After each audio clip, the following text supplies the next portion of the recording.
একটা মধ্যবিত্ত গৃহবধূর জীবনে যে কত প্রকার সমস্যা থাকে, আর তারা ভাবে এই সমস্যাটুকু মনে হয় শুধু তাদেরই। আমরা সবাই কিন্তু এই একই ধরনের সমস্যা ফেস করি। ঘরের এত কাজ আর এত কম সময়, সেটাই কিন্তু একটা সমস্যা। ঘর পরিষ্কার করা, খাবার বানানো, বাচ্চা মানুষ করা, অন্যান্য কাজগুলোকে সঠিক সময় ম্যানেজ করা। আর তার থেকেও যেটা সবচেয়ে বড় সমস্যা, সেটা হলো খরচ আর বাজেট। একজনের ইনকামের উপরে পুরো সংসারটা চালানো, সমাজের সাথে তাল মিলিয়ে, নিজের সাধ্যের সাথে শখের তাল মিলিয়ে চলাটা কিন্তু ভীষণই স্ট্রেসফুল আমাদের কাছে। সবার চিন্তা করতে করতে আমরা কিন্তু গৃহবধূরা নিজেদের চিন্তা করাটা ছেড়েই দিই। সেটা শারীরিক হোক কিংবা মানসিক।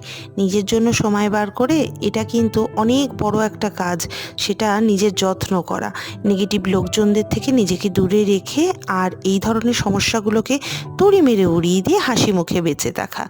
সবাই ভালো থেকো, সবাইকে ভালো রেখো।